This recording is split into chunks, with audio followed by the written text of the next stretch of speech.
if you feel bad as an artist, a struggling artist out here, don't feel bad going to YouTube to get free beats. It is what it is.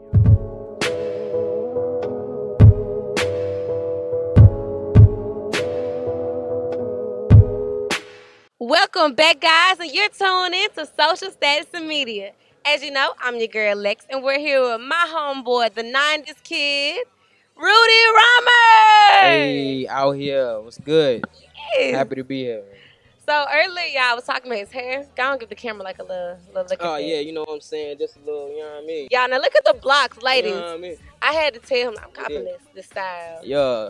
That's dope. Now, where did you Thank get the blocks from? You gotta tell them where you got it from. I got these blocks off of this place called Lamar and Airways Shopping Plaza. It's in South Memphis. You know what I'm saying? Going over there. Cop these, you know what I'm saying, at the beauty supply store in the hood, you know what I'm saying, for the low. That way. And now I gotta talk about your hair too, because your hair, Yeah. it's grown one. It has, way for way sure. much. Yeah. And then two, like, yeah, each time I see him now, it's always something different. Like, you gotta talk about this. Yeah. Like, what's going on? So with my hair, I don't know, like, when I was a freshman in college, I just was like, I used to have real long hair when I was a kid. Right. But I cut all that shit off. And I cut it off because I had a chance to meet Donald Glover from Rush Hour. Right. But my mom was like, I couldn't go meet him because I had to get my hair done. So I was like, hell no. I was like, all right, so I ain't never going through this again. So I went up in the shop, instead of getting my hair braided, I was like, cut this shit off. So, I know they were looking like, what? Yeah. So and it was short. I had waves, you know what I'm saying? We was rocking the swim waves for a minute. My shit was on swim too, you know what I'm saying? But I was like, let me grow my hair out, you know what I'm saying? Just to see what it was like. And just like the longer my hair grew, the more I changed as a person, kind of like on some spiritual type of vibe. And I just like to experiment with my hair. Like, I don't like, that's why I can never get dreads. You know, I love dreads, you know what I'm saying? Too much to... It's the same, you know what I'm saying? I like to switch my hair up too much because, like, I might rock a fro tomorrow. You know what I'm saying? I might get my Snoop Dogg on, press this joint out or something. Yeah, you be having all braided out, y'all. Yeah. Got these fro. Like, for real. Bigger than mine. Yeah. I'm with this hair wave. I'm with the hair wave. Yeah. So we got also congratulations on Echo Sentiments. Thank you. Right? Yeah, Echo Sentiments. I'm a little country, so I was like, Sentiments. It's all good. It's all good. Yeah, for sure. That's my project. Just came out about 2 weeks ago, so it's still very, very fresh. Y'all need to go cop that. Yeah. Please follow me on SoundCloud. You know what I'm saying? Rudy Rhymer. Yeah, and it's a project that I just put out. I've been working on it for, I want to say I had worked on it for about a year. Wow. Yeah, because I only put one project out before this. Right. And it was a year before, like it was a whole year since I put that out, so I had to give some to the people. So would you say you're more of a person who drops every year, like annually, or is it just the process that takes so long? It's the process, because when I put a project together, like, I really wanted to be cohesive. Right. And so like, I never really, so I usually just make a bunch of songs, and then I pull from the songs I make to try to make something that sounds kind of cohesive and feels right. Because usually, like, once I get into a vibe, I start making songs that eventually have the same kind of wave. Even if they don't sound the same, they kind of got the same kind of texture, the same kind of feeling. You know what I'm saying? And so when I put that together in a project, that's usually what takes so long. But I'm not going that long without a project again, though. People attention span too short, and I ain't that popping out here to be having the streets cold like that. You know what I'm saying? So the next one coming real soon. But yeah, until then, go cop that Echo Sentiments. You do have a 90's feel. Yeah. And before we get into that, okay, how do you typically go about finding the beats? Is it like a sole person who produces it, who you just, like, you know, go to them? So most rappers who just start rapping, we usually get free beats off of YouTube. You know what I'm saying? So, like, you just go through YouTube, try to find free beats, because, you know, we ain't got money like that. We struggling artists out here, so and it's real. And so we just, you know, I just go through, I find beats, or people send me beats a lot of the time as well. But most of the time, it's just hours of just searching on YouTube for beats. But this project, Echo Sentiments, like 50% of that was produced by my best friend Taquan Pride, TP. Hey, produced by TP. Shout out to my guy. You know what I'm saying? Been rocking with me since 9th grade. And so this one had more of a, like, in studio type thing. You know what I'm saying? In-house type of vibe. The 50% of it, the first 5, and the other half is produced by random beats I found online, or that people sent me that I did. You know what I'm saying? It's like, I'm just gonna be real. Like, that's 100. Real. That's real. That's for real. I mean, J. Cole was talking about how he was going back to YouTube to find beats. Like, and he's J. Cole. You know what I'm saying? One of the reasons I even rap right now. Yeah, J. But he Cole was is one of like, my favorites. he wanted to go back to the basics, and he found a couple beats off of YouTube, like just to go back to the basics and find good shit. So if you feel bad as an artist, a struggling artist out here, don't feel bad going to YouTube to get free beats. It is what it is. You know what I'm saying? We all trying to eat out here. Just follow your passion, man. I like that. Everybody calls you the 90s kid. Everybody knows Rudy Yeah. as the 90s. Yeah. So how now did you just grow up with it? Like mama always playing it.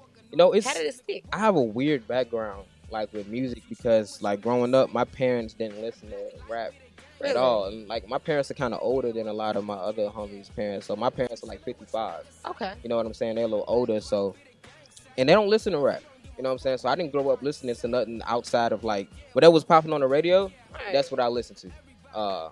What was one of the songs like Ray Charles? That my mom. That's That's too old. Yeah, no, I grew up on like Frankie Beverly and Maze, and like Stevie Wonder and Marvin Gaye. You know what I'm saying? Stuff like that. Music. Yeah, you know what I'm saying? Or Blue Lights in the Basement music, as my parents would call it. You know what I'm saying? Did you sneak like? Nah, like so, and I love that music, and I also grew up in the church too. So a lot of gospel music. So gospel and like soul music is what I grew up on. I think I got into hip hop when I listened to, I remember being a kid and listening to Kanye West Through the Wire come on the radio, and just being like, and I'm from Gary, Indiana originally, so that's like right outside Chicago. How'd you come here? My pops came down here for a job, so we came down with him. Gotcha. And I got a lot of family down here too. So my grandmama and all her side of the family, all in Memphis. I got 1,000 cousins in Memphis, and 1 billion cousins in Chicago. Yeah, so my pop's from Chicago, but his grandmother, my grandmother, his mother is from Memphis. So we came down here with the family. Okay. But did you like with the music now? So with the hip hop. With the hip hop, yeah. So with hip hop, like I remember Kanye Through the Wire coming on through the radio and was like, "This sounds amazing!" Like I ain't never heard nothing like it. And so the first album I ever bought was Graduation. I know that's not that's a different album, Back but from the Teddy Bear. Yeah, it was Graduation, and I just fell in love with it. Like that's the first hip hop album, first anything I ever bought. I listened to that thing till it cracked. You know what I'm saying? I listened to it all day long. And when I started doing hip hop research on my own, I just fell in love with like 90s hip hop. Like, so what would you say is your favorite song ever? And we're gonna do rap and then slow R&B. Rap and R&B. Mm-hmm. So give me any time era. But my favorite song. And then 90s. We're gonna throw in the 90s right after that. Favorite hip hop song. Mm-hmm. That is such a tough one because it's so many different ones. I know. I'm actually kind of interested to see what you say.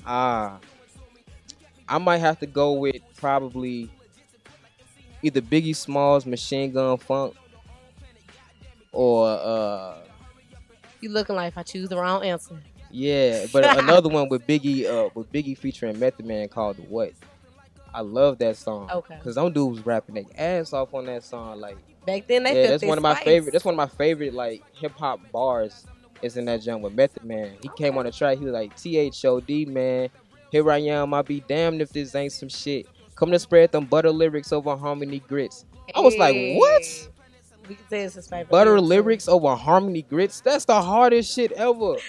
So yeah, that's one of my favorite hip hop songs. So because you had that 90s like vibe, did your girl have to become like the Erykah Badu-ish vibe? I love Erykah. Erykah Badu. I love Erykah. Love Erykah. Would you say it's like your dream girl?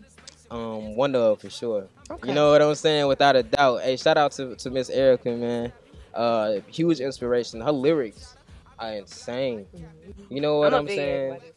I was born underwater with it and 3 down. Like that's I think her vibe and her energy that she put into her music is something I'm trying to capture. Because when you listen to her music, you get like goosebumps. You know what I'm saying? Because she putting everything, her soul and her heart into it.